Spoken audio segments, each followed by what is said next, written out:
Sukanto from Digital University once again, and I have my young friend Tabraiz here with me. No, I am perplexed. I am told that most of the CVs which actually go to large organizations where there are large number of candidates who are applying is actually first sorted out by a machine. The machine reads the CV and then it goes to the HR manager. So I need to ask Tabraiz, I am a fresher. What do I do? I have done very well in my school. I have done well in my graduation and I've done a post graduation and internship also.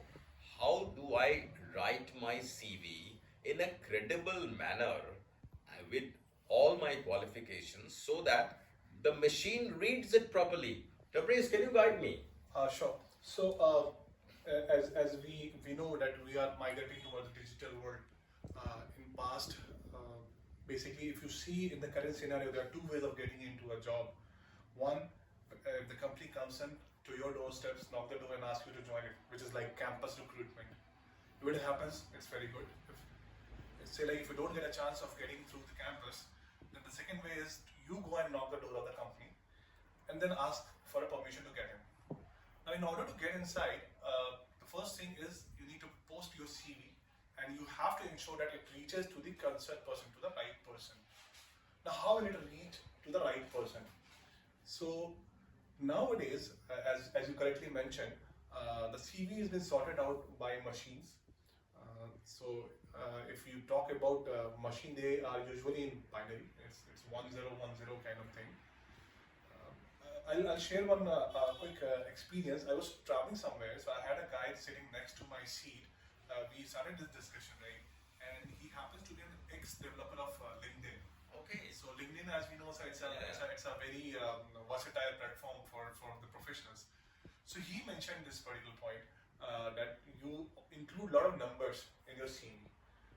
For example, if a guy has graduated from XYZ University, right? He need to mention how much marks he had got. So if you mention his CGPA as like 8.2, not 882, it's like 8.2. Correct. You know, I'm talking about the numbers.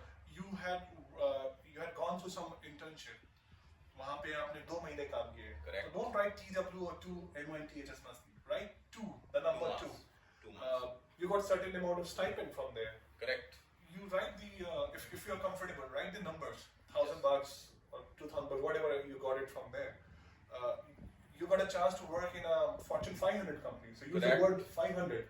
Correct. So the more the use of numbers there on your CV, it becomes the probability of getting shortlisted becomes high because the machine is designed to read it in such a fashion. I think, Tabriz, you're so right. I mean, if I have a paid internship, even if I get a payment of say 5,000 rupees a month, there's a difference between a paid internship and a free internship. So that shows that the person who gave me the internship valued me.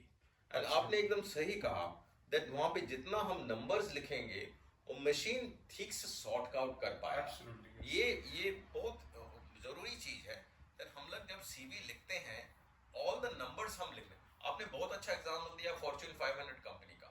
एक बड़ा company Fortune 500 company में हमने जो internship किया भले 2 महीना के लिए, बट उन्होंने हमें रखा, उन्होंने हमें ट्रेनिंग दिया, उसकी बहुत वैल्यू होता है. Exactly. हाँ, ये आपने बहुत अच्छा आइडिया दिया है. आपसे खाली एक लास्ट क्वेश्चन पूछने का है that ये जब हम ऐसे जब नंबर्स वगैरह लिखेंगे, do I have to I'll write it at 1 2 3 4 5 that you have already told me. उसमें क्या कुछ हाईलाइट करना पड़ता है, लाइक थोड़ा बोल्ड में लिखना है या नॉर्मल ग्राफिक्स में लिखना है? थोड़ा ग्राफिक का थोड़ा आइडिया देंगे please. Yeah, so first of all, graphics should be, when we say graphics though, we mean the fonts, the Correct. font size, Correct. the way your alignment is. Correct. So you have to stick to a thorough professional manner. You cannot put a comic scan font there on your CV.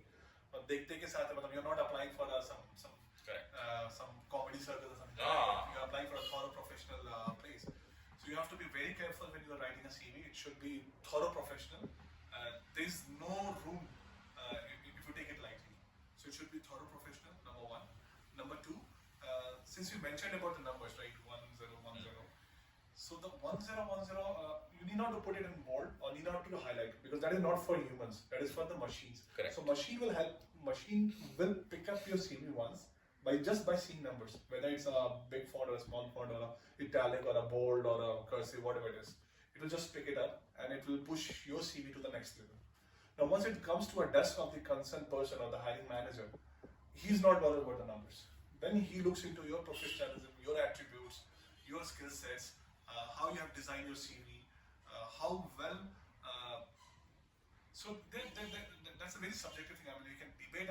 We can keep on talking about these things for hours. Many a time it happens that a person is working for an X industry. He got a job opening in some Y industry, and he wants to apply into that industry, right?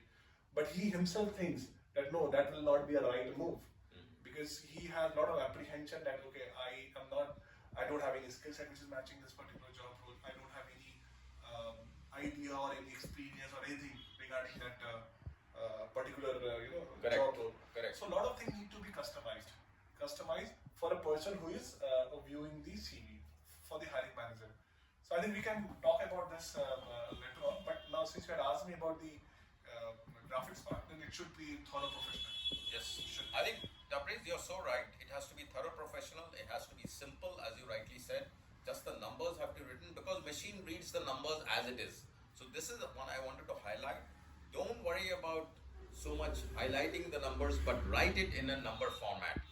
0, 3, 1, 2, 3, 5 ऐसे numbers लिखिएगा आप. Thank you, and watch out for the next episode.